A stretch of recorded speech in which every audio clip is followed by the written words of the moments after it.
ونصلی علی رسولہ الکریم. اس کو ذرا ہٹا دیں. نحمدہ ونصلی علی رسولہ الکریم. اما بعد اعوذ باللہ من الشیطان الرجیم. بسم اللہ الرحمن الرحیم.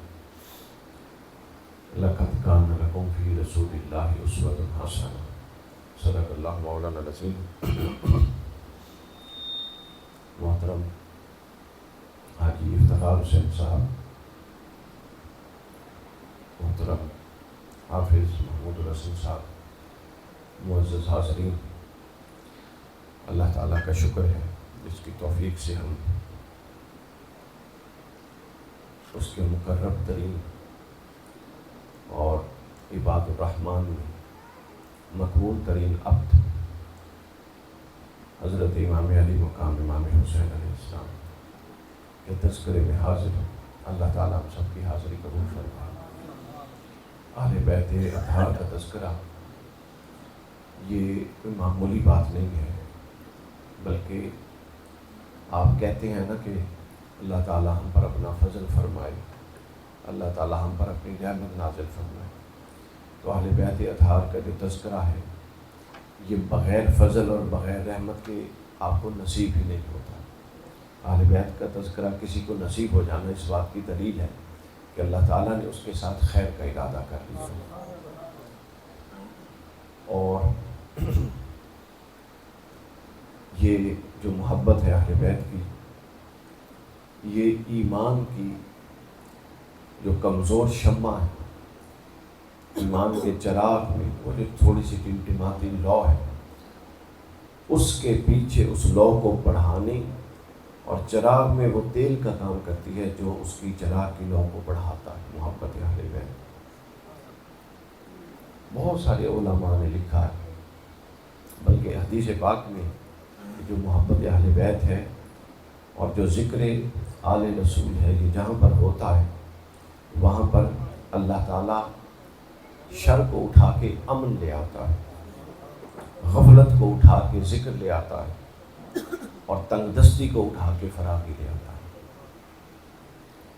اور میں امام علی مقام امام زین العابدین کا ایک قول اکثر سناتا ہوتا ہوں کہ امام زین العابدین نے فرمایا کہ ہم اہل بیت کا وسیلہ دے کے اگر کوئی شخص اللہ تعالیٰ سے حسن خاتمہ مانگے گا تو اللہ وہ دے گا.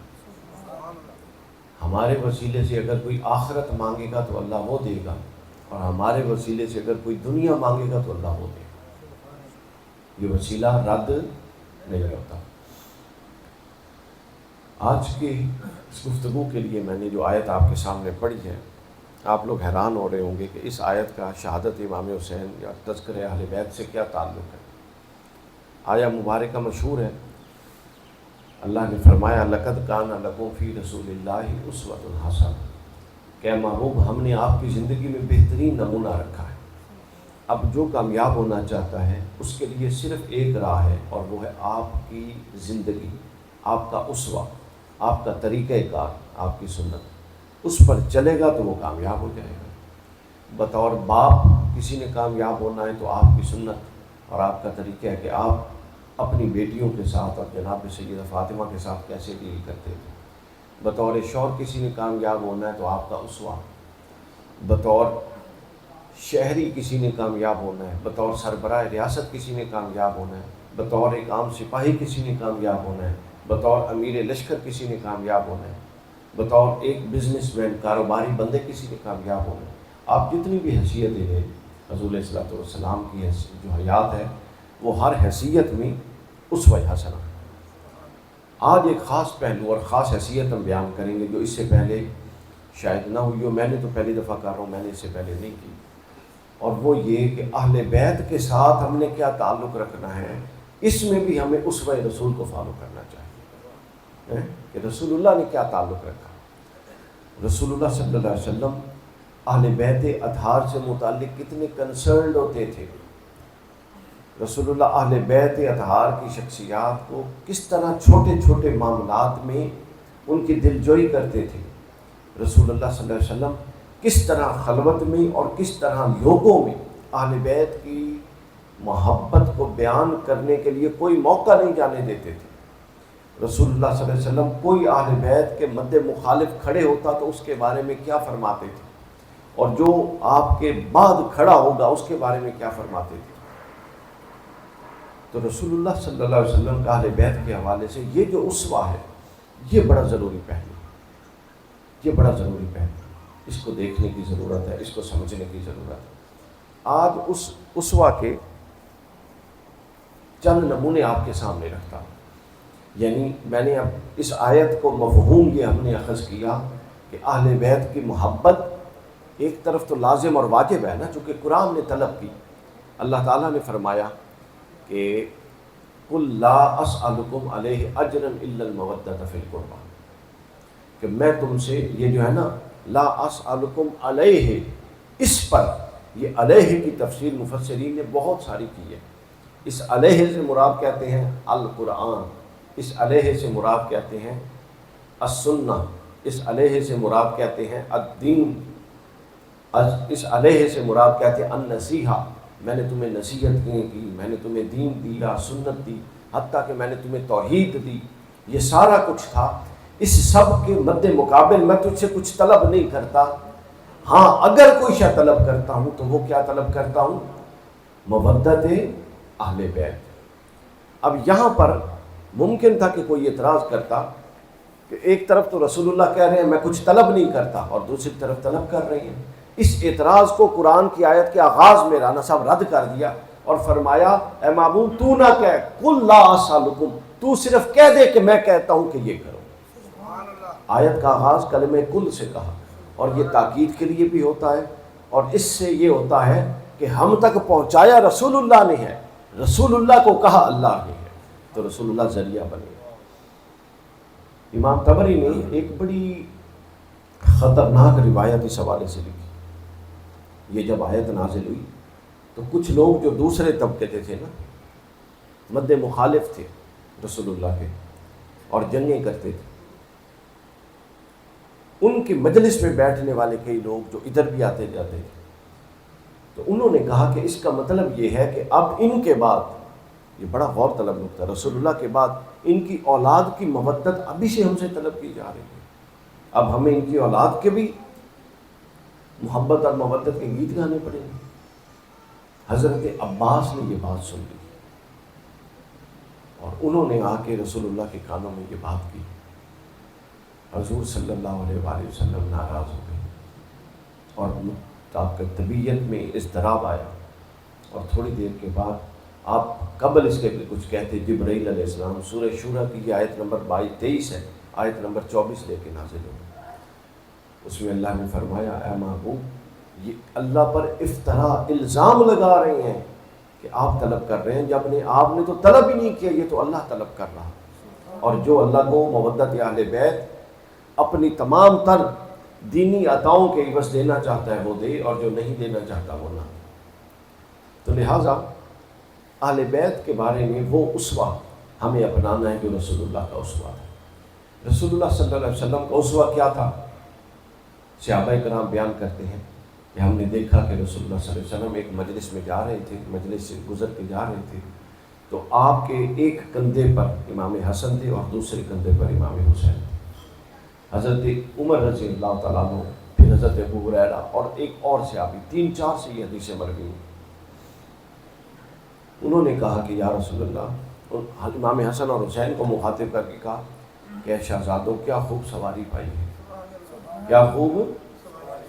تو حضور نے فرمایا کہ اے عمر، ان کو مبارک دے رہے ہو، سواری خوب ہے، مجھے بھی تو مبارک دو کہ سوار کتنے اچھے ہیں، سوار کتنے اچھے ہیں۔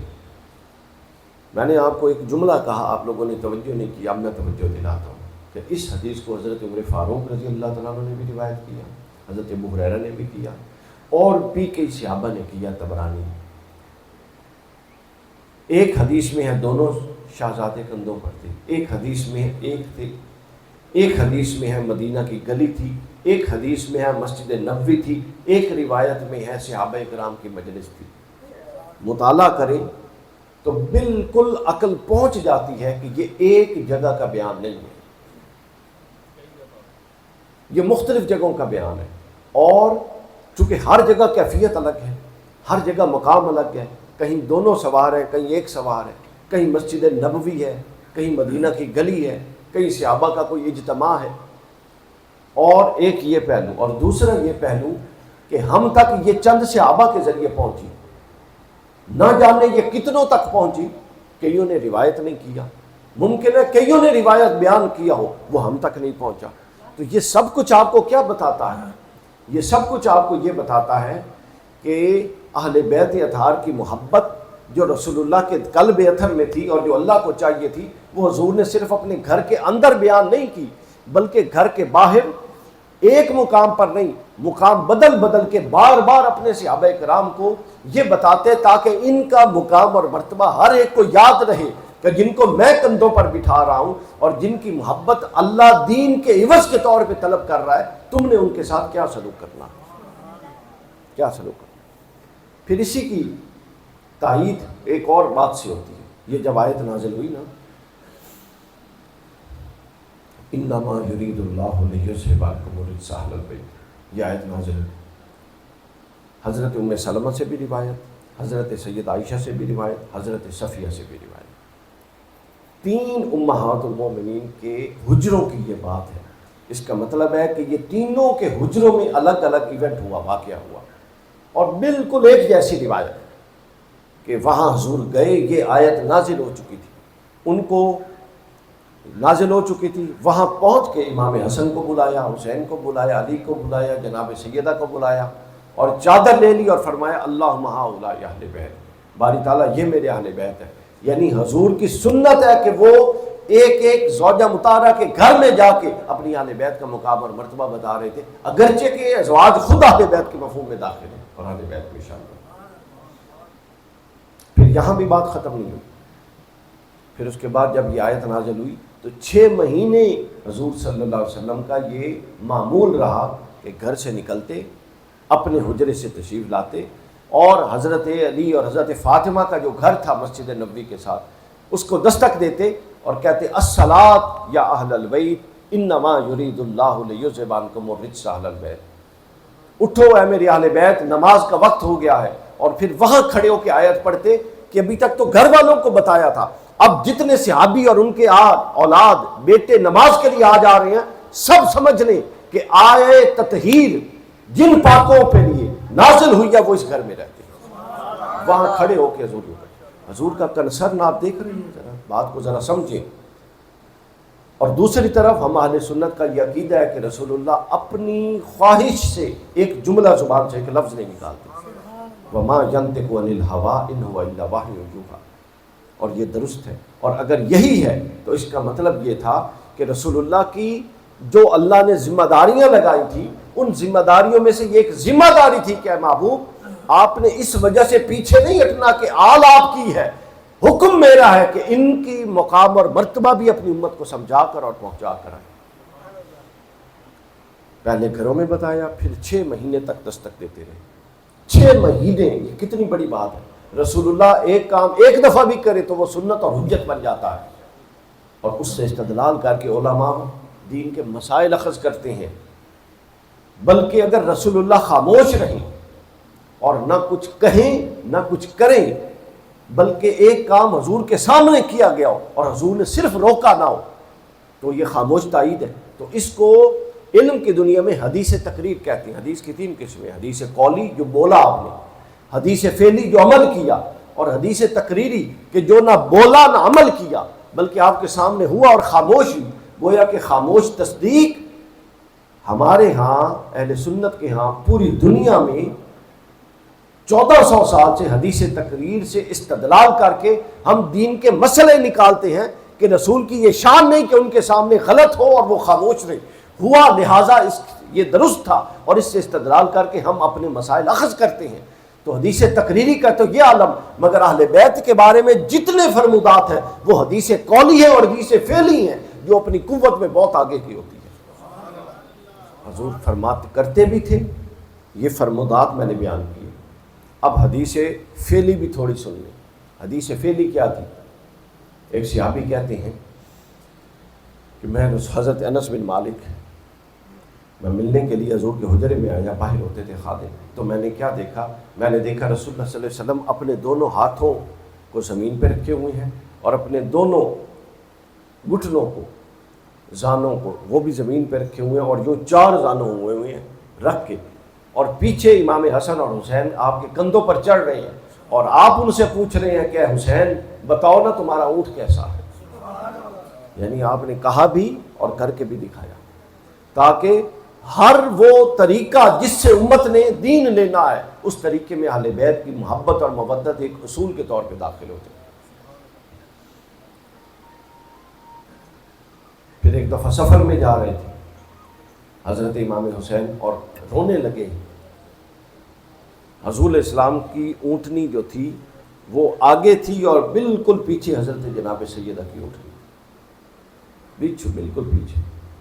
تو حضور صلی والسلام نے امام حسین علیہ السلام کے رونے کی آواز سنی، فوراً قافلے کو روک دیا، بٹھا دیا، وہ اونٹ سے اترے اور تیزی سے چل کے حضرت فاطمہ زہرا کے پاس گئے اور پوچھا کہ حسین کیوں رو رہے ہیں؟ انہوں نے عرض کی کہ پانی نہیں ہے تو پانی کی وجہ سے رو رہے ہیں۔ تو حضور اسلام نے سارے قافلے میں پوچھا، کسی کے پاس پانی نہیں تھا، اور ایسے علاقے میں تھے جہاں پر پانی عام طور پہ نہیں ملتا تھا اور کنویں دور تھے، ابھی سفر باقی تھا۔ تو صحابی کہتے ہیں حضور صلی اللہ علیہ وسلم نے امام حسین کو اٹھایا، ان کا منہ کھولا اور اپنی زبان مبارک ان کے منہ کے اندر ڈالی اور فرمایا کہ اپنی زبان چوسو۔ پبلک گیدرنگز میں ایسے معاملات آپ اپنی اولاد کے ساتھ کرتے ہیں؟ آپ میں سے کتنے ہیں جو اپنے بیٹے یا اپنے نواسے کو کندھے پہ کبھی اٹھا کے گلیوں میں پھرا ہے؟ بھائی بات کی پوٹینسی بھی سمجھے۔ کتنے ہیں؟ کیا آپ لوگوں کو اپنے بچوں سے محبت نہیں؟ تو کندھوں پر اٹھا کے آپ کیوں نہیں گلیوں میں پھرتے؟ اس لیے نہیں پھرتے کہ آپ صرف محبت کرتے ہیں، آپ کی اولاد کا وہ شرعی مقام نہیں ہے کہ جو آپ نے اگلی نسلوں کو سمجھا کے جانا ہے۔ مگر آل رسول صرف رسول کے بچے اور اولاد نہیں تھی، ان کا وہ مقام تھا کہ مناسب رسالت میں یہ ایک ذمہ داری تھی کہ ان کا مقام اگلی نسلوں کو بتا کر جانا۔ اس لیے حضور کندھوں پر بٹھا کے گلیوں میں پھرا کرتے تھے، کندھوں پر بٹھا کے۔ تو لہٰذا اہل بیت علیہ السلام کو اسی طرح سمجھنا ہے اور ان سے متعلق اتنی فکر مندی کرنی ہے جتنی رسول اللہ نے کی، چونکہ یہ سنت رسول ہے۔ محبت اہل بیت ایک جملہ رٹ لیں، کیا ہے؟ سنت محبت اہل بیت سنت رسول ہے۔ اچھا، اب یہ جو میں نے آیہ مبارکہ پڑھی نا، اس کے ایک حصہ میں نے ہم نے اس سے مانا یہ لیا کہ ہم نے چونکہ رسول اللہ اسوہ حسنہ ہے تو لہٰذا اس پورے جامع اسوہ حسنہ میں سے اہل بیت سے محبت اسی طرح کرنی ہے جس طرح رسول اللہ صلی اللہ علیہ وسلم۔ اب اس اسوہ حسنہ کی اور اہل بیت اطہار کی ایک اور تعلق ہے، وہ سمجھیں۔ وہ یہ ہے کہ امام حسن اور امام حسین کی جو سیرت ہے، وجود الگ ہے کہ رسول اللہ نبی ہیں اور حسن اور حسین نبی نہیں ہیں، کوئی نبی بعد میں نہیں ہو سکتا، وجود الگ ہے۔ مگر سیرت جب تک حسن اور حسین کی رسول اللہ کی سیرت کا حصہ نہ بنے، سیرت محمدی مکمل نہیں ہوتی، اور اس سیرت محمدی کو قرآن کہہ رہا ہے کہ یہ اسوہ حسنہ ہے۔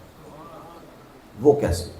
شیخ عبدالحق محدث دہلوی، شاہ عبدالعزیز محدث دہلوی، شاہ ولی اللہ رحمۃ اللہ تعالی علیہ کے صاحبزادے، انہوں نے کتاب لکھی ہے سر الشہادتین، دو شہادتوں کے راز، یہ کتاب کا نام ہے سر الشہادتین، دو شہادتوں کے راز۔ انہوں نے کہا کہ جو شہادت حسنی ہے وہ بھی حقیقت میں شہادت محمدی ہے، اور جو شہادت حسینی ہے یہ بھی حقیقت میں شہادت محمدی ہے۔ کربلا میں چھری حسین پر چلی تھی مگر شہادت محمد رسول اللہ کی ہوئی تھی۔ آپ کہیں گے یہ کیسے؟ اب وہ سنیں وہ کیسے۔ وہ ایسے کہ صحیح بخاری شریف میں ایک حدیث پاک حضور فرماتے ہیں کہ اللہ میں چاہتا ہوں کہ تیری راہ میں قتل کیا جاؤں پھر زندہ کیا جاؤں، قتل کیا جاؤں اور پھر زندہ کیا جاؤں، شہید کیا جاؤں اور پھر زندہ کیا جاؤں۔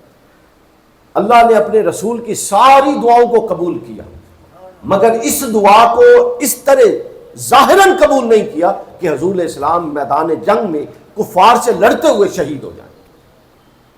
حفاظت کی چادر ڈال دی. کیوں؟ چونکہ اگر رسول اللہ میدان جنگ میں لڑتے ہوئے خود شہید ہوتے تو اسلام کے تشخص کو اور اسلام کے روح کو ناقابل تلافی نقصان پہنچے. یہ حضرت شاہ عبد العزیز محدث دہلوی کا فلسفہ بتا رہا ہوں، جس کو پوری امت نے جب سے انہوں نے لکھا اس کے بعد ہر امت میں اہل سنت نے قبول کیا، کسی کا اختلاف نہیں. تو اس لیے حضور کو محفوظ رکھا کہ اگر حضور ظاہراً شہید ہو تو اسلام کے، چونکہ اب اور نبی تو آنا نہیں ہے، آخری نبی اور آخری دین، تو لہٰذا اس کی دوام باقی رہنے کے لیے جو بعد والے آتے وہ اعتراض اٹھاتے کہ تمہارے نبی کو تو شہید کر دیا گیا، اور اس اعتراض سے اگلا اعتراض اٹھتا کہ پتہ نہیں اب وہ دین بھی معاذ اللہ مکمل پہنچا کے گئے ہیں کہ نہیں. تو اللہ تعالیٰ نے اس چیپٹر کو رسول اللہ کی ظاہری زندگی میں داخل نہیں فرمایا، شہادت کے باب کو، اور آپ اپنا پیغام مکمل کر کے اس پر شہادت لے کے آپ کی طبی وصال ہو گیا. مگر جو دعائے رسول تھی کہ اللہ میں چاہتا ہوں کہ تیری راہ میں شہید کیا جاؤں، پھر زندہ کیا جاؤں، پھر شہید کیا جاؤں، پھر زندہ کیا جاؤں، اس دعا کو اللہ تعالیٰ نے روک لیا. اور اب نگاہ الوہیت ایک ایسی ہستی کی متلاشی تھی کہ جو نبی بھی نہ ہو اور نبی سے جدا بھی نہ ہو، یعنی جو خود نبی بھی نہ ہو مگر وہ اس کا خون نبی کا خون، اس کا گوشت نبی کا گوشت، اس کی تربیت صاحب نبوت نے کی. تو اس کے لیے اللہ تعالیٰ کا نگاہ انتخاب امام حسن اور حسین پر پڑی. اب جب شہادت کا چیپٹر آتا ہے تو اس کی آٹومیٹک دو قسمیں ہیں، ایک ہوتا ہے شہادت سری اور ایک ہوتا ہے شہادت جہری. جس طرح آپ کی ہوتی ہے قرات سری اور قرات جہری. سری شہادت یہ ہوتی ہے کہ شہادت تو ہو مگر اس کے حقائق اور واقعات اتنے کھلے نہ، پبلک نہ ہو اور ہر ایک پر واضح نہ ہو. اور شہادت جہری یہ ہوتی ہے کہ میدان جنگ میں اتر کے ہر کوئی دیکھ رہا ہو کہ کون کیا کر رہا ہے. تو گویا رسول اللہ صلی اللہ علیہ وسلم کو ان کی سیرت کا اس باب کو مکمل کرنے کے لیے اللہ تعالیٰ نے شہادت سری کا باب بذریعہ شہادت امام حسن مکمل کروایا اور شہادت جہری کا باب بذریعہ شہادت امام حسین مکمل کروایا. تو اب جب تک حسن اور حسین کو سیرت نبی کے تسلسل میں نہ دیکھیں نبی علیہ السلام کی سیرت مکمل نہیں ہو سکتی، سیرت مکمل نہیں ہو سکتی. اس کی تائید اس حدیث کی شرح سے ہوتی ہے جو ہم نے رات کو بھی کی تھی، اور اس کو بھی پلے باندھ لیں. یہ جو حدیث ہم ہر وقت سنتے ہیں الحسین منی وانا من الحسین، اس میں جو دوسرا من ہے وہ للبیان ہے، سیرت کا تسلسل سے چونکہ رسول اللہ کی، اس لیے حضور نے فرمایا انا من الحسین، الحسین منی وانا من الحسین. اور اگر من للبیان ہو تو اس کا فائدہ یہ ہے کہ جب میں نہیں ہوگا اور کسی مسئلے میں تم نے میری رائے جاننی ہو تو جو موقف حسین کا ہوگا وہی موقف میرا ہوگا، جو حسین کی رائے ہوگی وہ میری ہوگی. کیونکہ ہماری سیرت کا تسلسل، ہماری فکر کا تسلسل، ہماری مذہبی اور دینی اپروچ کا تسلسل، لہٰذا میرے بعد جو رائے تم نے جاننی ہوگی، جو حسین کی رائے ہوگی وہ میری رائے ہوگی.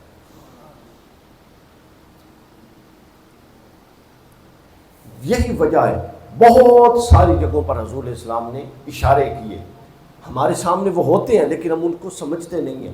اب وہی باتیں جو آپ کو معلوم ہے میں ایک ترتیب میں کر رہا ہوں تو آپ کو ایک نئی بات سمجھ آ رہی ہے کہ سیرت حسن اور حسین الگ کچھ نہیں ہے، یہ سیرت محمدی کا تسلسل ہے. حضور علیہ الصلوۃ والسلام کے سامنے کسی نے درود پڑھا اور اس میں آل رسول کا ذکر نہیں کیا.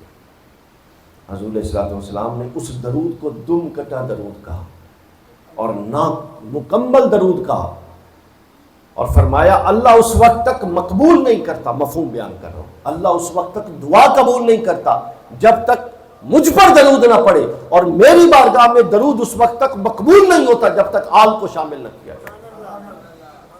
تو گویا درود مکمل نہیں ہوتا جب تک رسول اللہ کو شامل نہ کیا جائے. صحیح بخاری کے اندر حضور سے پوچھا گیا کہ یا رسول اللہ سلام اور درود کا اللہ نے ہمیں حکم دیا ہے، ہم سلام کو تو سمجھتے ہیں، درود سے کیا مراد؟ حضور اسلام نے پورا درود پڑھ کے بتایا، اور وہ جو درود آپ نے پڑھا جو صحیح بخاری شریف میں ہے وہ درود ابراہیم، اللہم صلی علی محمد وعلی آل محمد کما صلیت علی ابراہیم وعلی آل ابراہیم انک حمید مجید، اللہم بارک علی محمد وعلی آل محمد کما بارکت علی ابراہیم وعلی آل ابراہیم. تو گویا آل کے بغیر نہ درود مکمل اور آل کے ذکر کے بغیر نہ آپ کی نماز مکمل ہے، آل کے ذکر کے بغیر نہ آپ کی نماز مکمل ہے، کیونکہ نماز میں آپ نے کیا پڑھنا ہوتا ہے؟ اللہم صلی علی محمد وعلی آل محمد۔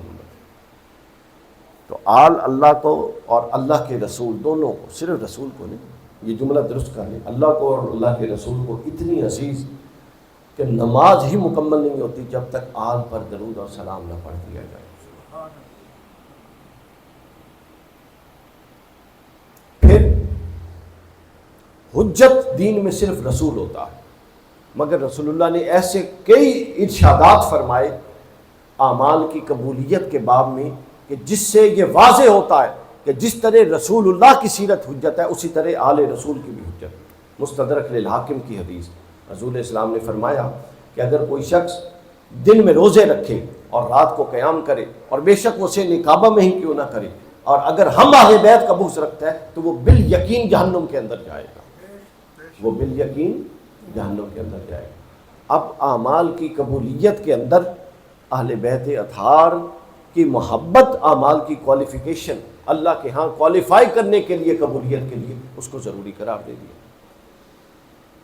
یہ سیرت نبوی کے تسلسل کا فیض تھا۔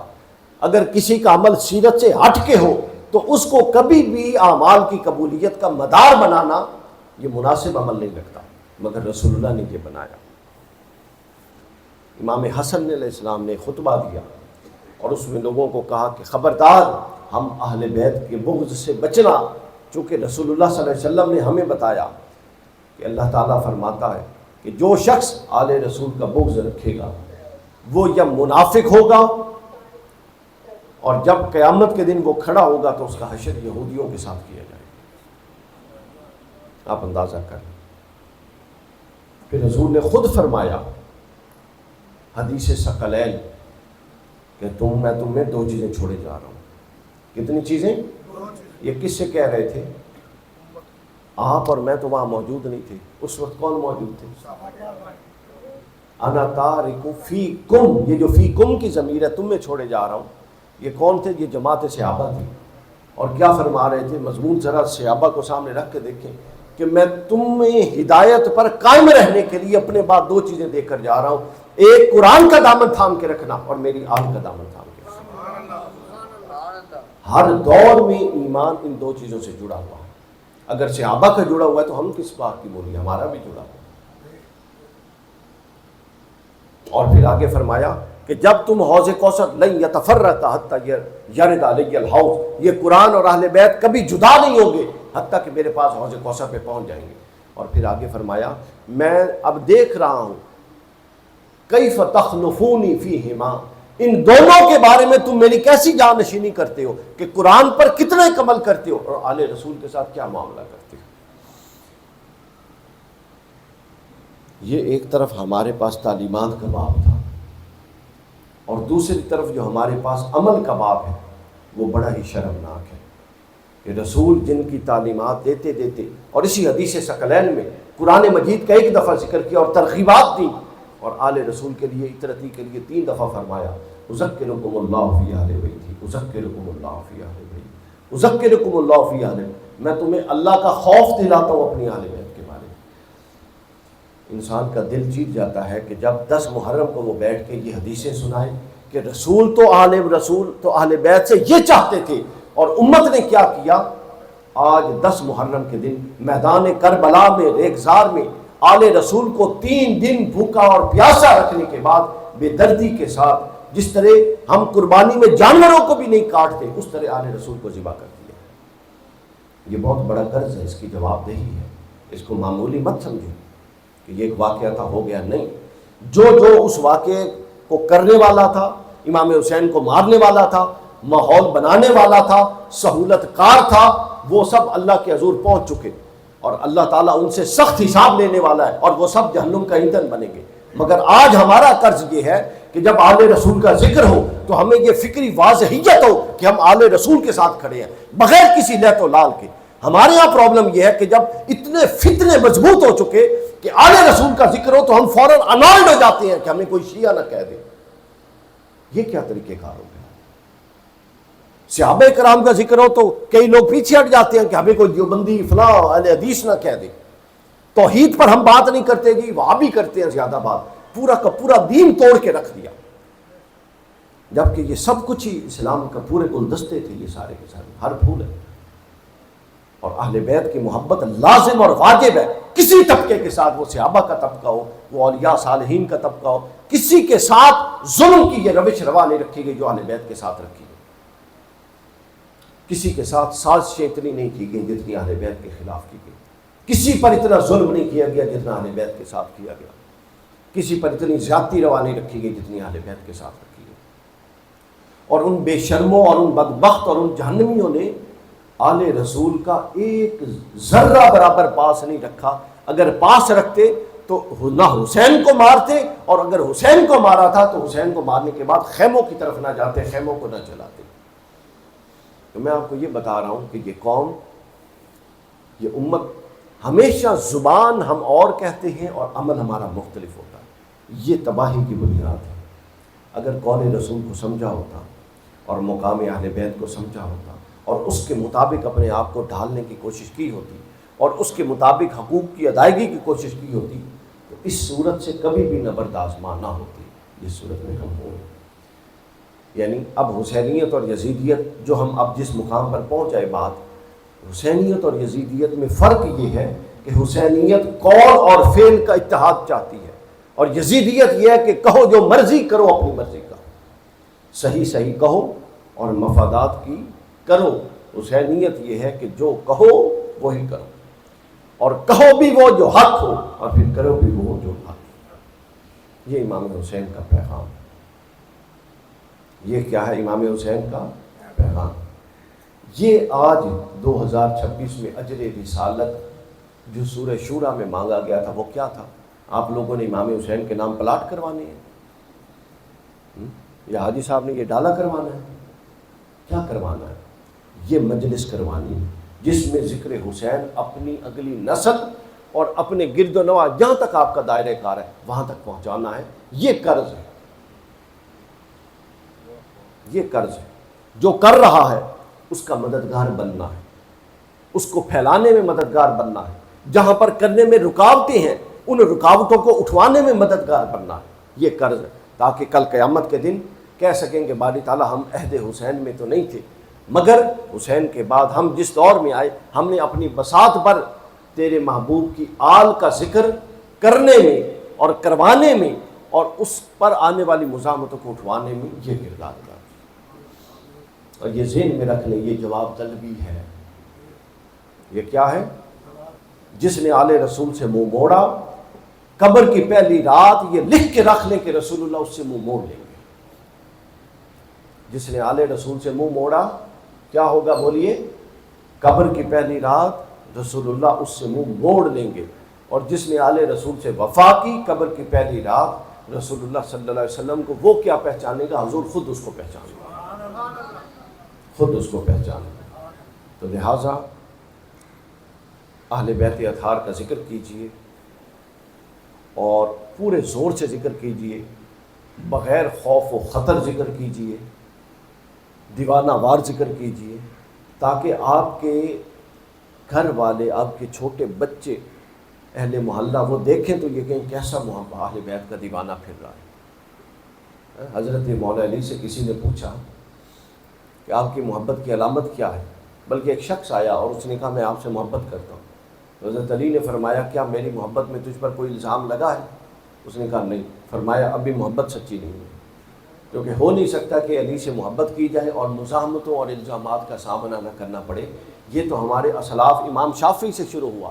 امام شافعی کو کہتے تھے کہ تو رافضی ہو گیا ہے، علی کا ذکر کرتا ہے. تو انہوں نے کہا تھا فل یشہد الثقلان، دونوں جہاں گواہ ہو جائیں. اگر ذکر اہل بیت اور محبت اہل بیت رفض ہے تو میں رافضی ہوں، دنیا کا سب سے بڑا. میں شیعہ ہوں اگر ذکر اہل بیت شیعیت. آپ اندازہ کریں ہمیشہ سے یہی معاملہ رہا. ایسا پریشرائز کیا گیا بنو امیہ کے دور میں، پھر بنو عباس کے دور میں. ایک پوری منظم سازش تھی جو اہل بیت کے خلاف رچی گئی. مار دیا گیا. امام حسن 6 شہروں میں گئے مختلف شہروں میں کھانا، مطلب رسول اللہ کا وہ بیٹا جس کو رسول فرما کے گئے ہیں ابنانا، قرآن نے کہا اور آیا مباہلہ نے حضور نے ثابت کیا، اس کو اس قوم نے اپنے چھوٹے چھوٹے مفاد کے لیے کیا کرتے تھے، اس کو ان کو زہر، حتیٰ کہ 6 دفعہ کا زہر مؤثر ہوا اور امام حسین کی انتڑیوں اور جگر کے ٹکڑے الٹی کے ساتھ باہر نکل کے گرتے تھے اور وہ مچھلی کی طرح تڑپتے تھے اور کئی دن تڑپتے ہوئے گزرے، پھر شہید ہو گئے۔ پھر امام حسین کے ساتھ کیا کیا، یعنی دنیا اتنی پیاری ہو گئی کہ رسول کا کہا ہوا کوئی قول، یعنی آپ بدترین دشمن جو انسان ہو اس کے ساتھ بھی یہ معاملہ نہیں کرتے۔